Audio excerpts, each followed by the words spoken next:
Welcome আলামিন study 360। আশা করি সকলে ভালো আছো। আজকে আমরা তোমাদের ষান্মাসিক সামষ্টিক মূল্যায়নের সিলেবাস নিয়ে আলোচনা করব।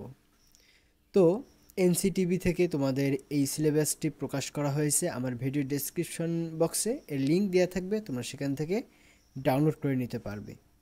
এবার আসো তোমাদের সিলেবাস নিয়ে আলোচনা করি। এখানে বিষয় দেয়া রয়েছে, এরপর রয়েছে শ্রেণী ষষ্ঠ, সপ্তম, অষ্টম এবং নবম শ্রেণী। এখানে তোমাদের প্রত্যেকটি বইয়ের কোন পৃষ্ঠা থেকে কোন পৃষ্ঠা পর্যন্ত তোমাদের এই ষান্মাসিক পরীক্ষার জন্য পড়তে হবে তার গাইডলাইন এখানে দিয়ে রেখেছে।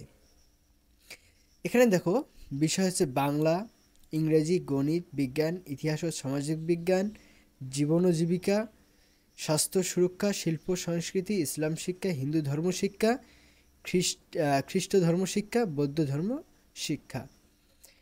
এইভাবে বিষয় অনুযায়ী তোমাদের শ্রেণী ওয়াইজ এখানে এগুলোর পাঠ্যপুস্তকের শুরু থেকে কততম পৃষ্ঠা পর্যন্ত তোমাদের পড়তে হবে তার নির্দেশনা দেয়া হয়েছে।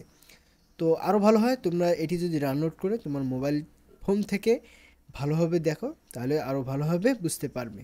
তবু আমি তোমাদেরকে কয়েকটি বুঝিয়ে দিচ্ছি যে তোমার ধরে নাও তোমার বাংলা বই রয়েছে। তো তোমার বাংলা বইয়ের সিলেবাস হচ্ছে যে পাঠ্যপুস্তকের শুরু থেকে 61 পৃষ্ঠা পর্যন্ত তোমাদের পড়তে হবে। এরপর সপ্তম শ্রেণীর জন্য হচ্ছে পাঠ্যপুস্তকের শুরু থেকে 71 পৃষ্ঠা পর্যন্ত।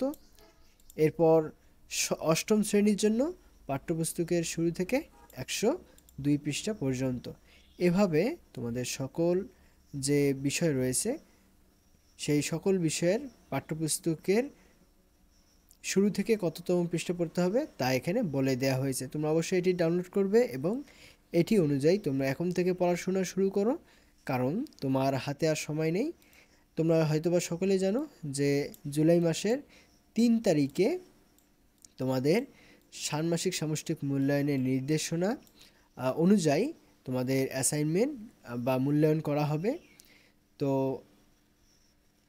সেই মূল্যায়নগুলোর বা অ্যাসাইনমেন্টগুলোর সমাধান পেতে অবশ্যই আমাদের চ্যানেলের সঙ্গে থাকবে। আমরা সবগুলোর অ্যান্সার দেওয়ার চেষ্টা করব। আর এই ফর্মটি তোমরা অবশ্যই ডাউনলোড করে তোমাদের মোবাইল থেকে এটি ভালোভাবে দেখে পড়ে নেবে। ওকে, তো এই ছিল আজকের ভিডিও। টিল দেন সকলে ভালো থাকো, সুস্থ থাকো। আল্লাহ হাফিজ।